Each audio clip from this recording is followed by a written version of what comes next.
Do you have something inspiring to say? Have you always known that your voice can contribute to the world? Is now the time? Yes, now is the time. The world is waiting for you. Welcome to the Inspired Choices Network Open Mic Spotlight Show. Today, we have an inspiring guest who is ready to share their voice with the world. Now, on to the show. Welcome, everyone. So happy that you're joining us here. Oh, my gosh, another amazing open mic show coming ahead. I'm so glad you're joining us. I have a fabulous guest with me today. Her name is Bethany Schrader, and we are going to be talking all things Bethany Schrader. Bethany is a conscious life design coach. She is just an amazing woman. I love her energy. Get ready to rock this morning, wide open. So let me tell you a bit about Bethany, and we're going to bring her right on right after that. So Bethany is an entrepreneur. She has been since she was 23 years old, running and owning several businesses. She's a life-transformed coach. She currently facilitates people all around the world on the ideas of oneness and awakening to conscious life creation. Totally one of my favorite subjects.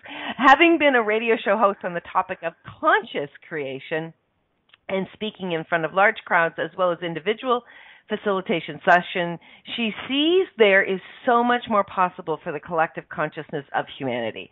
Specializing in bringing awareness to all relationships, Bethany has a way of activating divine relationships and removing blocks and destroying old paradigms that act as a barrier between you and the life you desire and know is possible.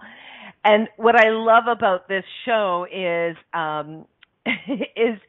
the very opening, if you were listening to the recording, it says, "The world is waiting for you." The world is waiting for you, and we don't have to wait any longer to hear from Bethany. Bethany, welcome to the show. Oh my gosh, thank you so much for having me, Christine. This is so much fun. You're so welcome. We've been planning this for, what, a year? I think so. Yeah, it's like a little overdue. But, you know. Yeah. A little overdue. Or maybe it's the perfect time. Right. Yeah. Well, you know, when you're going all over in all directions, as the two of us do, it sometimes takes a little bit of time to squeeze all the yumminess in. So I'm so glad we were able to do this today, though. Me too. Thank you so much. Yeah. So Bethany, why don't you just jump right in and tell us more about you? You have been doing this business, owning your own business for many, many years. So you've been doing it since you were 23. Yes. What had you step into being an entrepreneur at such a young age? Like, did you step right into the consciousness realm at 23? Oh, no, absolutely not. It definitely was not the conscious choice. It was like I had the opportunity was there, and I was like, I'm going to go for it. But it was just more of like what I wanted. There was no, I definitely had desired outcomes from it. So, but it was awesome learning experiences. I mean, to be able to, do what I was able to do. Like I say, when I was 23, my first businesses were salons. I did hair. I did hair when I was in high school. And so I had this opportunity to open up these salons. It was actually really interesting because they were very controversial hair salons. They were called bikini cuts, and we wore bikinis to cut hair. So it was in the conservative state of Utah. So it was very controversial. So yeah, I had no idea what I was jumping into. Why am I just learning about this now? I know. It's really funny because it's actually been coming up in my world again. I mean, this is like forever ago. It seems like a whole other lifetime ago, but it's been coming up recently. So it is funny that I'm talking about it again on here. I didn't think that would happen, but yeah. How successful was this bikini cutting business?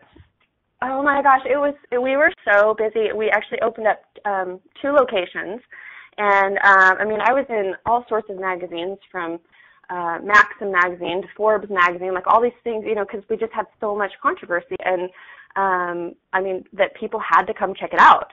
You know, it was like these very conservative people here in Utah were trying to make us a sexually oriented business because we were in bikinis.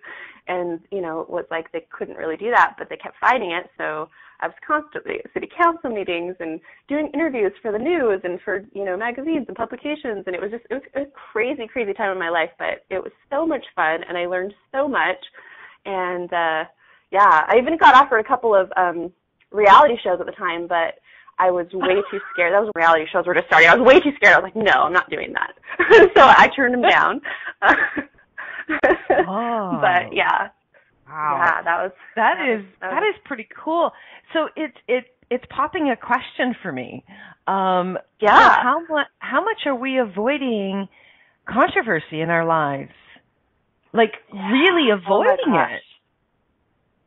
Such a great question. And actually, I was actually having this conversation last night with some friends. You know, I'm like, seriously, the controversy can open up so much. And actually, when you it's like a great place to actually let go of all the judgments of why it's controversial. You know, I mean, it's huge. It's huge. So huge.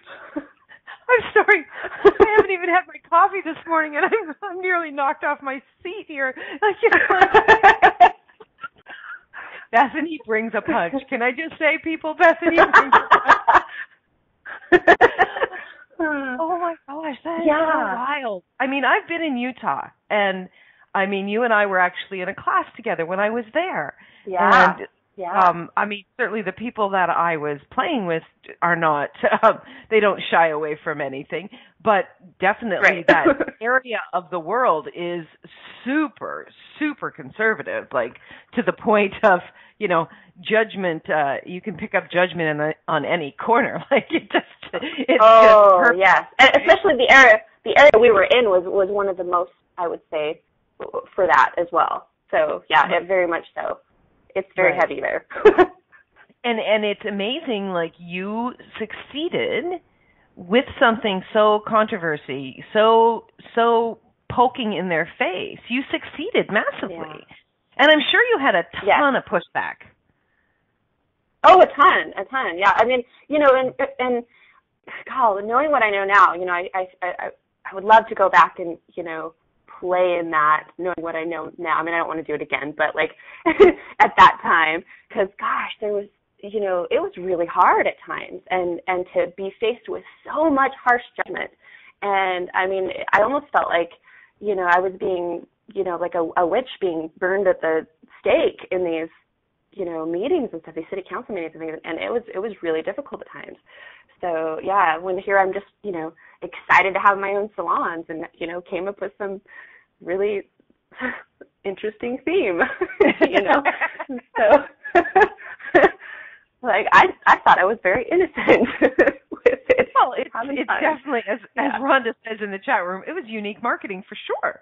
And and how much did it actually create the outcome that you were desiring? I mean, you desired success when you started this business, right? Yeah. And it gave you success. So I'm curious, if you had to do it again, would you do it the same way? I think I would, yes. I'm not a big believer in regret, so even the stuff that, you know, I'm like, oh gosh, maybe I shouldn't have done that. Like, I get that there's a purpose for everything that we choose. And so, I think I would do it the same. I mean, I would like to have had more, I guess, of a knowing around judgment and that sort of thing that I didn't have then that I have now. But other than that, I don't think I would change much. Cool. I love that. It's like, what is the value in having regret? Yeah. Gosh, you ask great questions. Well, you're laying it out there for me, sister. I just pull on a string. But what is the value in having regret? What does a regret give you? I mean, you must hear this when you're coaching with your clients and you're speaking with people. You must hear regret all the time in their worlds. Yes, absolutely. Yeah, I mean, same with you. I mean, it's like we definitely facilitate people through those, you know, realizing that really, I mean, like you say, what is regret anyway? I mean, gosh, I mean, if I look back on my life, even like I say, the stuff that I am not necessarily, I guess, would say I was proud of or whatever, but I see how it's brought me to where I am, and so I wouldn't change it, you know? Right. Right. So when we look at our choices and we look at what we've created in our lives, I mean, when we look at where we are today, you know, we're continuously in judgment, right? We're looking at, okay, well, this is good and this isn't good, right? Well, I'm glad I have this, and damn, I wish I didn't have that, right? So we are in this continuous, you know, perpetuating wheel of judgment. And when we throw regret in there, we're judging ourselves for having chosen that, and yet there was some aspect of it that was there to teach us to take the next step. Wouldn't you agree? Oh, absolutely. What a beautiful way to put it, you know, and that, I mean, exactly, with the whole judging thing too. I mean, my goodness, the more we just get out of the judgment of it all, I mean, the more beautiful life is, and everything just opens up. Right. Now, I know I just popped into my head that some people will say, well, if you don't pay attention to what you've chosen, you're going to repeat history. So as if regret is the ingredient required to choose greater. Regret is not the ingredient required to choose greater, people. No, I would say it would be consciousness. Okay, you know? We're done. So it's done. All right. That was great. Thanks, everybody. We changed the world. Yeah. What's required, not regret. Yeah, because if you're really, really consciously aware of what you're choosing, you know, why are you choosing it? Are you choosing it for a specific outcome? Are you choosing it to, you know, I don't know, have some sort of I don't know, meaning around it, or I don't know, there's so many different things to look at of why you're making a choice. And if you can actually just go in and feel like, is this actually light for me? Does this light me up? I don't even know why, but like it is and it does, and awesome, like choose it. Don't worry about all the judgments of your past stories or what people tell you is right or wrong, or, you know, it's like, yeah, go with what you know. And you won't repeat the past. No, unless it's fun for you. On right. some level, right? Yeah, exactly. Yeah. Have you ever looked at some of your choices that you've made? I mean, any choice, and saw that you repeated it, and did you ever like see the value in that repeating, or was it an automatic initially for you, Bethany, to go to judgment, or was it like curiosity for you? I think it was an automatic for judgment, and as I've done so much unraveling of my judgments, it's definitely turned to curiosity, you know. And I mean, I think that just living here, you know, there's so many programs of judgment, it's really easy to just fall into that, and that's, again, why it's so important to just really stay consciously aware, so that you're like, you can actually see, okay, I'm actually in judgment right now, you know. So, but I mean, I've definitely had the same kind of patterns show back up in my life, and one of them being the relationships that I've had. I've had really a tough go with relationships, and I think that that's why I've been able to facilitate people through so much stuff with that. Because I continually chose the same kind of pattern, and finally have broken out of so much of that, and realized that it was really from where I was functioning from, and it didn't have anything to do with the other people. I just, you know, I was really only willing to choose certain people that I guess function on a certain level themselves that actually worked with where I was at. And when I was looking at where I was at and realized, I'm like, this is actually working for me, you know, and I was able to actually shift so much of that and change it. Oh my gosh, all of my relationships have changed with everybody, family, friends, like people I work with, like, you know, love relationships, and everything. It's amazing. Wow. Phenomenal. Good on you. Well, listen, we're up to our first break, and I definitely want to dive into more of everything you just shared with us. And so, everyone, please stick around. When we get back, we're going to dive into more all about Bethany Schrader, and we're into consciousness. We're talking about judgment. We're talking about regret. God, we're talking about bikinis. Like, stick around. You have no idea where this conversation just might go. So, everyone, please stick around, and you'll be back to the Open Mic Spotlight Show with my guest, Bethany Schrader. See you shortly. Do you have something inspiring to say? Would you like a taste of being one of our inspired hosts? Get on the air on the Inspired Choices Network Open Mic Spotlight Show. The Open Mic Spotlight Show is your time to shine and inspire our global audience. Shows air at 9 a.m. on Monday, Wednesday, and Friday each week. Claim your spot today. Simply contact our network owner at info@inspiredchoicesnetwork.com. Forget the days of 5 minutes of fame. Now you can have 55 minutes of fame. You are listening to the Open Mic Spotlight Show here on Inspired Choices Network. To call in and ask questions, call 815-880-8255 in the U.S., 613-800-8736 in Canada, or Skype us at Inspired Choices Network. Now back to the show. Welcome back, everyone. Thank you so much for joining us today. I have a fabulous guest with me, Bethany Schrader. And if you didn't hear the first segment, you must go back and listen to it because we started off with a bang. So, Bethany, we've been talking about bikinis. We've talked about judgment. We've been talking about consciousness. I'd love to talk more about you as well. So, let's go back. Where were you born and raised, Bethany? I was born and raised in Salt Lake City, Utah.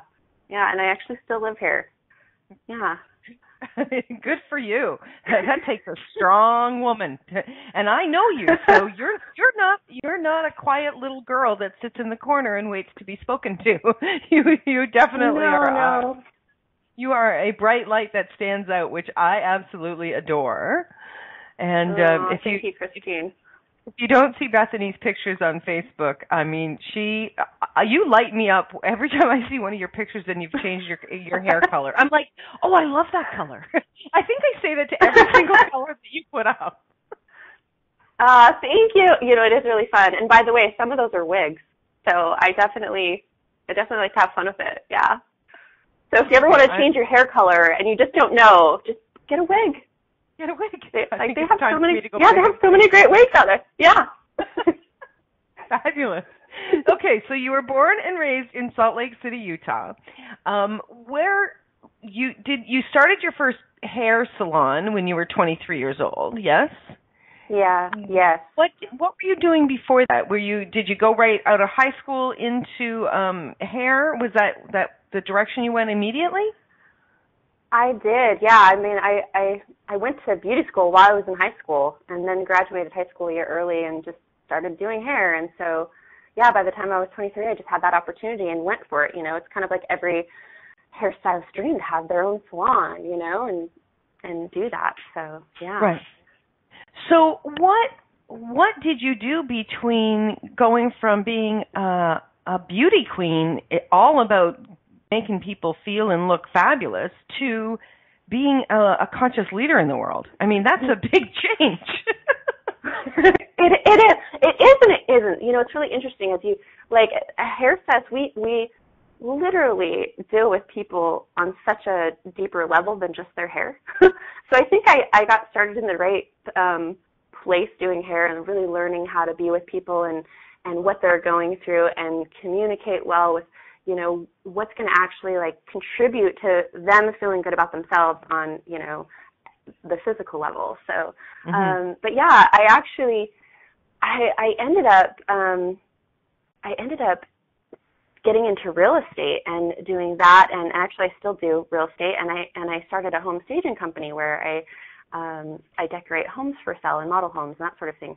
So, which is also kind of like another part of it, because staging is basically like consciously designing a space. Like, you literally are, I mean, I like to talk, really look at speaking with the house and what is actually going to really contribute to the overall feel of the house, and be an inviting space that people are actually going to want to buy and live in. So yeah, but really it wasn't really my jobs that I did or my businesses that led me so much to the coaching. It was more my personal life and like I say, the things that I wanted to change on a personal level from relationships and mainly relationships, really, because that was kind of the area that was really, I would say, the most difficult for me in my life. So that's pretty much how I got into coaching, was because of that. Right. So you were attracted to changing something in your relationships. Yes. What led you to become, what was the actual programs that led you to becoming the Life Transformed coach? So I've done all sorts of classes and things, and then specifically the coaching program itself is called Life Transformed, and basically I had just been following my mentor with it, and when the program opened up, I was like, it was a complete yes for me. It was like one of those things where I didn't even have to ask. I mean, my body was all lit up. I'm like, this is totally yes for me. I don't know why I didn't actually see myself as coaching other people, although, like I said, I think I've done it on other levels, working with clients and such. But yeah, this is definitely on a deeper level of actually really changing, I guess what we would consider the big important things in our life, and actually really enjoying our life and having the kind of life that we've always known is possible, but maybe didn't know how to have or how to get to it. Mm-hmm. So what are some of the things that you really wanted to change? What was it about your life that was really you've said relationships, so was there a lot of controversy when you were growing up in your family with relationships? Actually, no, not really. I mean, I honestly have, everybody's got, interesting families, but, like my parents are still actually married, and like my childhood was very normal in that sense of like, I felt secure in my family and with my parents and that sort of thing, but it was really more about, I don't know, I guess that my choices for my relationships, and I've actually been through 2 divorces, and I've been engaged to 2 other guys who passed away, and so it's just been this really difficult road with, I grew up with parents who are still married, and yet I've gone through one relationship after the other. And then I also grew up, obviously, in a religious background. I grew up Mormon. I no longer do the religion thing anymore, but that was one of the, I believe, the pieces for kind of looking at where I was functioning from, because I was raised to believe, you find that one person that you can be with forever. And so, which made it much more difficult to get divorced and to go through these things. And I'm like, gosh, I must be doing something wrong, and being in terrible judgment of myself and all these things based on what I had been taught.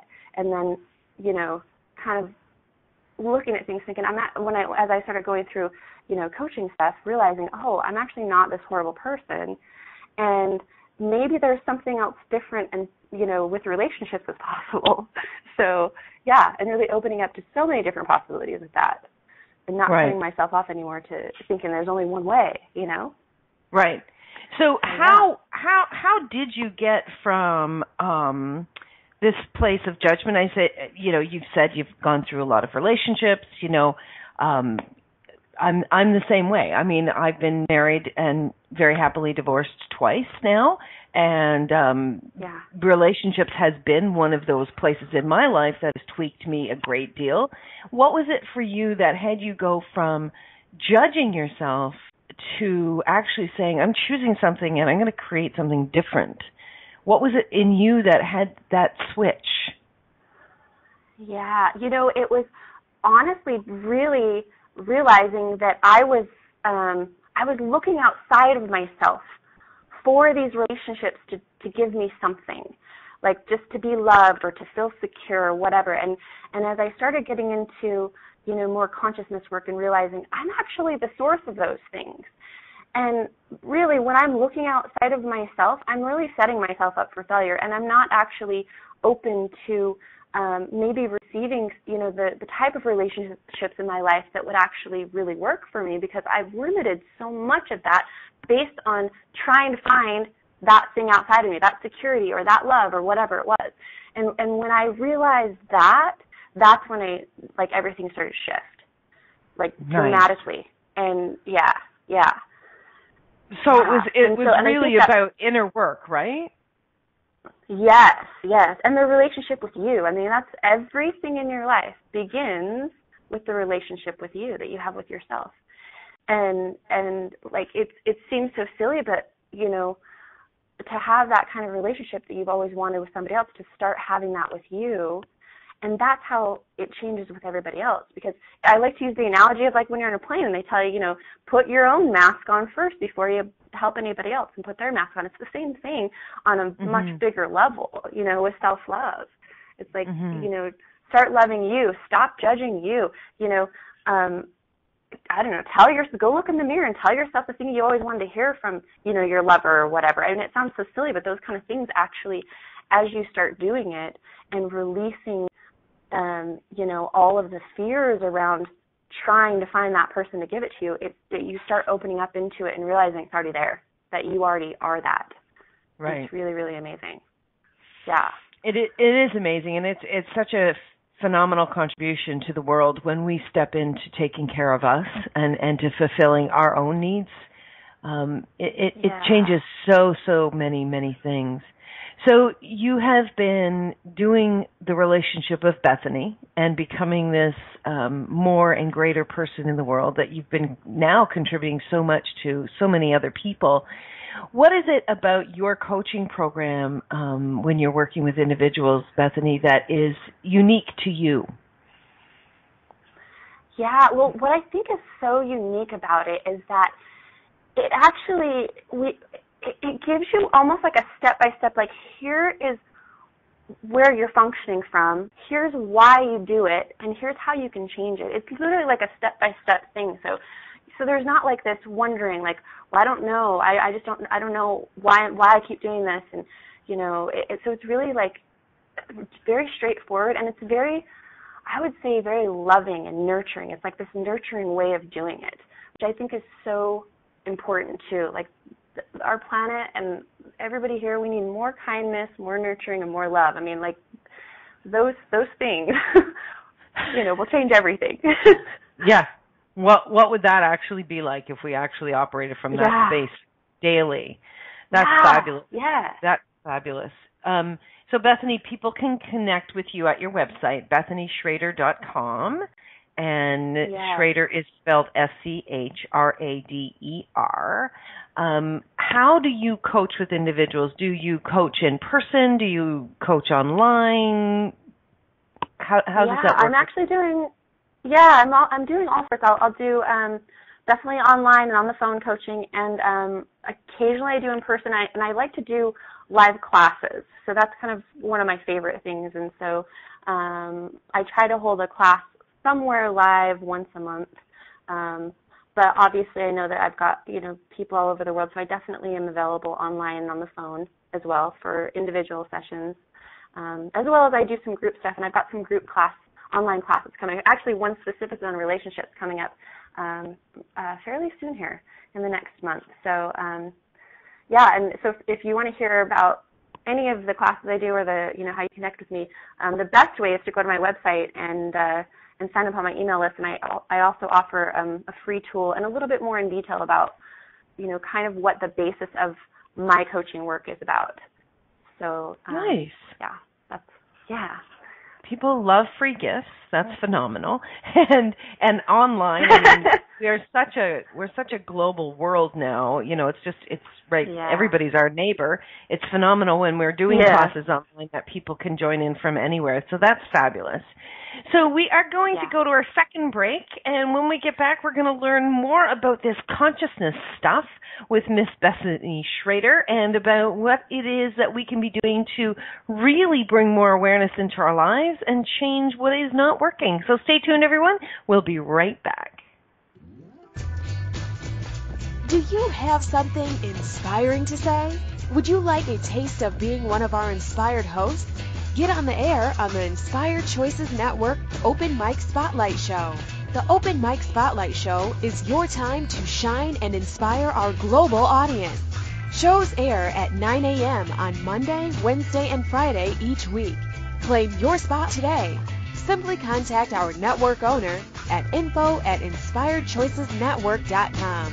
Forget the days of 5 minutes of fame. Now you can have 55 minutes of fame. You are listening to the Open Mic Spotlight Show here on Inspired Choices Network. To call in and ask questions, call 815-880-8255 in the U.S., 613-800-8736 in Canada, or Skype us at Inspired Choices Network. Now back to the show. Welcome back, everyone. We are speaking with another amazing guest today, Bethany Schrader, who is really changing the world for so many people out there with her program of being conscious in the world and transforming everything that's not working. So, Bethany, with you, we've been talking about your relationships, about some interesting businesses that you've done. What is in the future for you and what you're creating in the world? What are some of the things, because you don't do anything small. I mean, I know that about you already. you don't do anything small. I mean, yeah, so I guess I really don't. That's a great question. Gosh, I'm really just kind of going with the flow at the moment. I don't have necessarily a big vision of how it all has to look. I really have just been playing around with following the lightness for me, and really just enjoying life no matter what I'm doing. In fact, that's kind of been one of the biggest, I guess, messages, so to speak, that's been really coming through strongly to me, is that it's like, now is really the time to enjoy life, to play, to have fun. Like, we're not here to actually suffer and be miserable. So yeah, I'm just kind of open to what the universe has in store for me, and and have fun with it. Nice, I love that.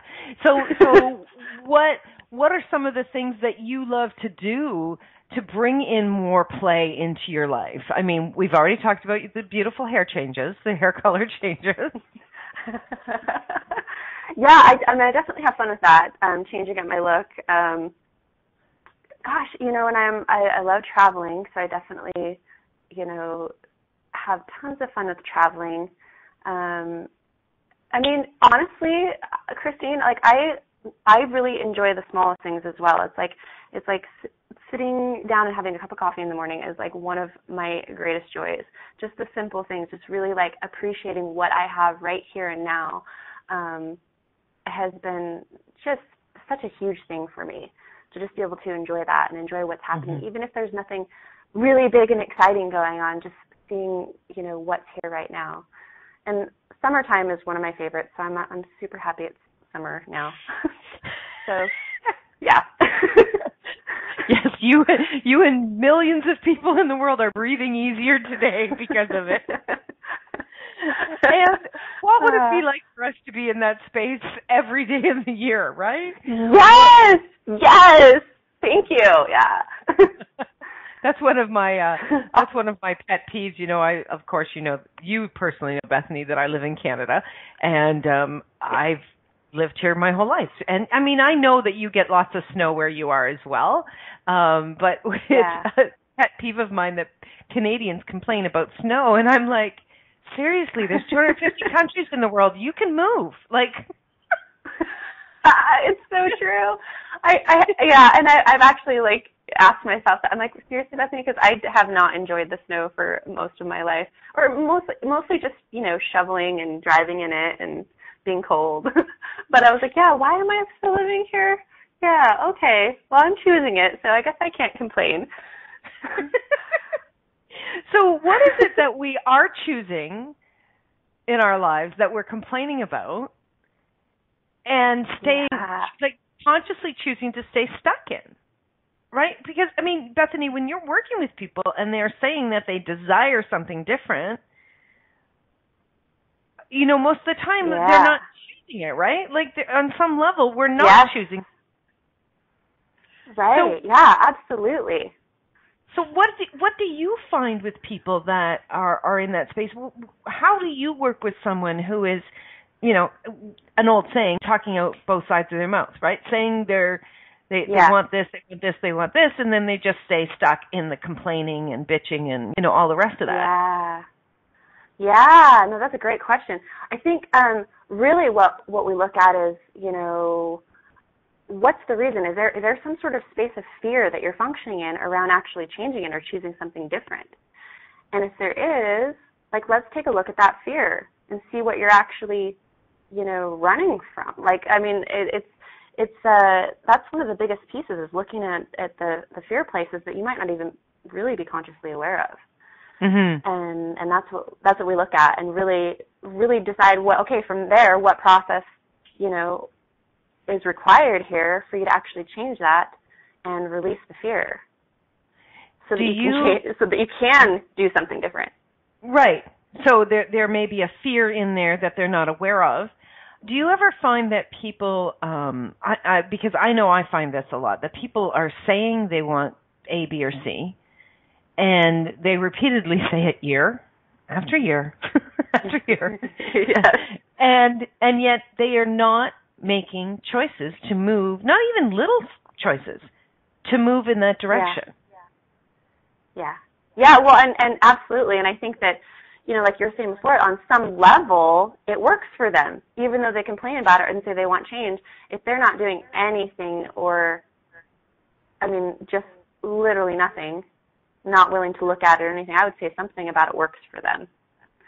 Yeah. And I'm actually okay at pointing that out to, my clients as well, so they can at least be aware, oh, wait, what is it that actually works for me, in this? I might be complaining and say I hate it, but if I'm not willing to do anything about it, there must be something.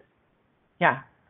Well, I think there's probably a very large piece of the large population that is quite comfortable in their misery.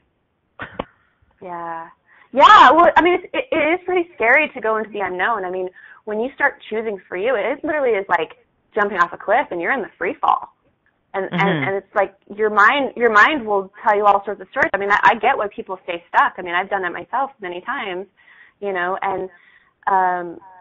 but the thing is, once you take that leap and you're in the free fall, it's like all of a sudden you're like, oh, I didn't actually die and it wasn't actually horrible. Oh, okay, and things are starting to change. Okay, cool. And then either your wings come out or you land perfectly, on the next, place. Right. So it really, so it's like if you're willing to just step into it and take the leap, it's like that's really the scariest part usually. At least it has been for me. Not usually the land. You mean like the just looking at it and saying, okay, I'm just going to take one step. Like it's between the actual thinking about it and actually doing it that's the gap in the scary space? Yeah. It's like our minds are going to come up with all sorts of stories of why we shouldn't do it and why it's unsafe and why it's wrong or bad. Yet, and then we create the fear in our bodies and it's hard sometimes to make those choices, in that space. And I think that's why the work that we do as facilitators, is so huge because you have that person to really facilitate the truth for you, to help you open up to see what's actually true for you and how to not function in those fears, which is what can change everything for you and change in an instant too. Oftentimes it's not like this long process. It's pretty quick. Right.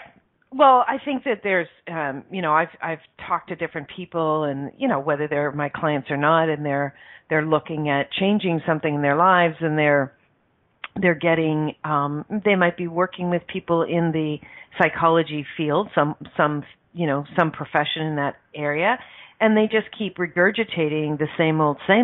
Yeah. And which is frustrating for me to watch people do that, and yet, I have to be in allowance of their choices because, again, same thing, something there is working for them. And I know the tools that you use, the tools that I use, the tools that many of our colleagues use can move people through quite quickly into changing. And it's interesting because I don't think that some people actually really do want to change. There's some people that are very, very happy being miserable. Yeah, and it's like I would agree with you. There are. And I know that, everybody would be like, Christine, you need more allowance, but I'm done with feeding that. It's like, okay, cool. Bye-bye. Yeah, no, I get that. And I mean, that's why I don't know, I think that's why it's been so much fun too to actually be able to work with people who are ready for that change, who are taking the steps, who are, choosing something different, even through the fear and all that stuff. And it's like, that's what's so fun about it too, is just to watch that and to experience, and not only for myself, but with other people. I mean, it's amazing. It's amazing. Yeah, it's amazing when you've got somebody like yourself, Bethany, who is there and has got your back and can actually speak from real life experience. I mean, I love that. When I first started coaching, I had somebody from my past tell me, "There's no way you could be a coach. You're too screwed up." And that kicked me pretty deep at the time, and then as I continued to choose forward, I had people say, it's because you've been there that I feel safe. Yep. And you're not just blowing smoke. You're actually walking your talk. So, Bethany, with the people that you're coaching with, they must admire the vulnerability that you be with relationships and your willingness to share so that they too can choose greater.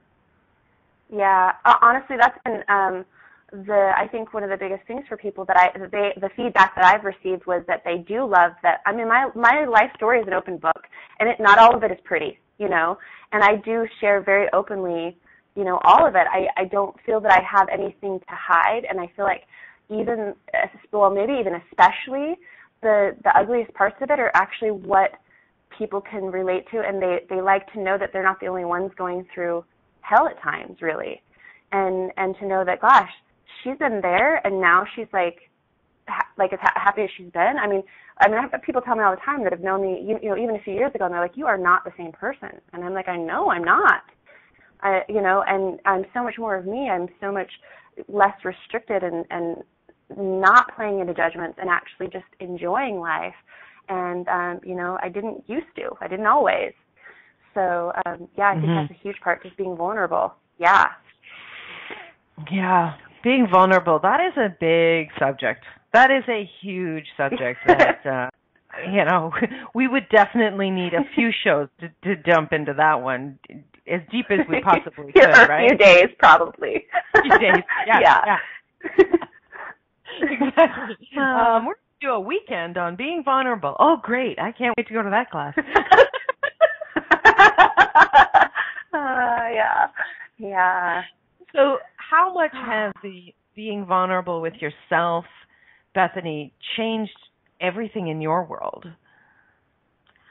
Oh my gosh, you know what? It's allowed me to not be so fearful with things. And it doesn't mean that I don't still fear, because I still feel it, like it's still there, but it's like, but I get that it's just a feeling and it's not actually me, and I don't have to be it and become it and not choose something just because I feel it. And being vulnerable and really just stepping into that fear and opening up to whatever judgments or criticism or whatever has been one of the biggest catalysts for change and actually ease and space in my life, really. Huh. Who would have thunk that? Right? Right? Yeah, I mean, because you'd think the opposite, that it would be like, oh, no, I'm going to die in this opening up. And basically, it's like you feel like, you're naked in a crowd and, everybody's judging. And it's like, but really, people, everybody, we all feel the same things. Our stories might be slightly different, but, like, we all have stuff and we all feel it. Mm-hmm. So it's like knowing that, you don't have to become it, and you can actually go into a fear and you're not going to die and your life's not going to, collapse. Yeah, exactly. And even then, I mean, my life has collapsed a couple times, and that's actually been the greatest thing sometimes for me. It was not fun going through it necessarily, but like, it's like sometimes that has to happen in order for things to rearrange and actually work for you. And it's like, just know that, like, you're not the only one. I mean, like I said, my life is literally like completely like blown apart a few times, and I was like, whoa, what just happened? But ultimately, it was exactly what was required and got me to an even greater space. Mm-hmm. And I wouldn't have changed it, Right. So, yeah. So your willingness to break wide open actually had you find you. Yes, exactly. And that's the key, and I think that's what's so amazing about facilitation work around this, because that's what it can do for everybody, and mm-hmm. you can have that safe space to be, wide open and broken apart, so that you don't have to do it alone. I mean, I feel like I went through a lot of my difficult stuff really alone before, I found facilitation work and was able to be facilitated by others. And now it's like, oh my gosh, that it's, there's so many amazing people out there that can facilitate. It's like, none of us have to go through it alone, Yeah. So. None of us, and yet so many of us are still there, and we keep buying this lie that being vulnerable will actually create this fear that we've been running from. That's actually the exact opposite. It will actually break us open into greater. Yes, so exactly. Cool. Exactly. So cool.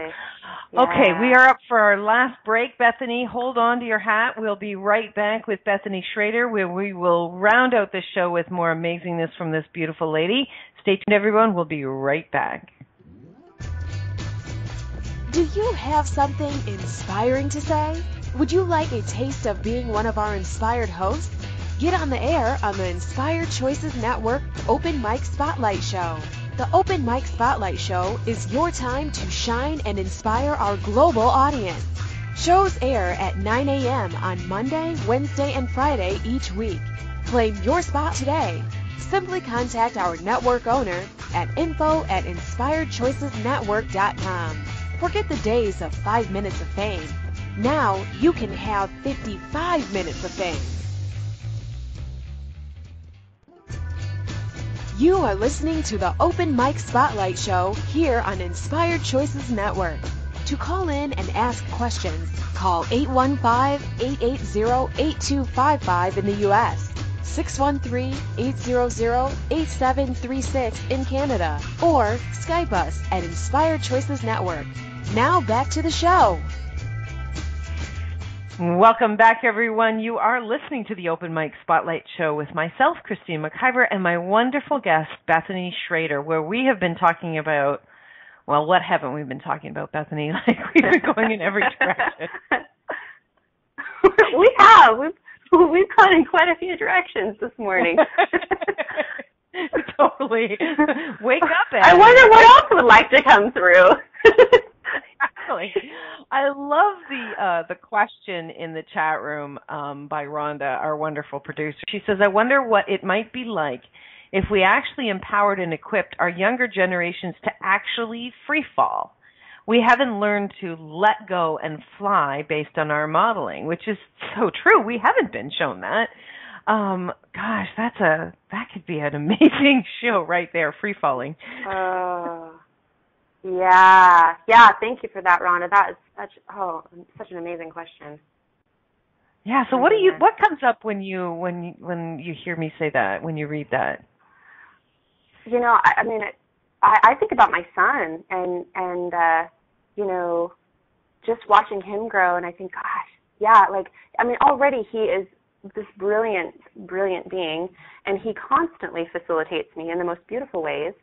And I think, to have our youth just actually have a different idea of what's possible. I mean, our whole world would literally change in an instant. Mm-hmm. I mean, I like the space of that is huge. I don't even know how to put words to it. Right. Well, how old is your son, Bethany? He's 6. He's 6. He's a little guy. Wow. So he's still a little guy. Yeah. When he was very little, like 2 and 3 years old, was he totally cautious when he was walking, or climbing stairs, or doing anything, or was he just like go for it? No, he was a go for it kid. He broke both of his arms in the same year. Just like I'm just gonna do this. I'm just gonna do this. Yeah, he's definitely a go for it kid. And how is he on the other side of breaking both of his arms in the same year? You know what? Fantastic. He's a little bit more cautious, but I still shake my head sometimes, thinking, "Kid, really? You know what it's like to break the bones." But of course, that's me being, overprotective mom. So yeah, he's still pretty. He very definitely in making his own choices, very independent, wanting, just following what he knows. So right, yeah. Following what he knows. Yeah. Yeah, and I mean the other part of it too, it's like, oh, go ahead. I was just going to say, when they get into school, then they start to be told that they have to be programmed into doing it a certain way, which kind of, I believe, is the onset of the fear. Yeah. And I actually, talk a lot about that kind of stuff with him.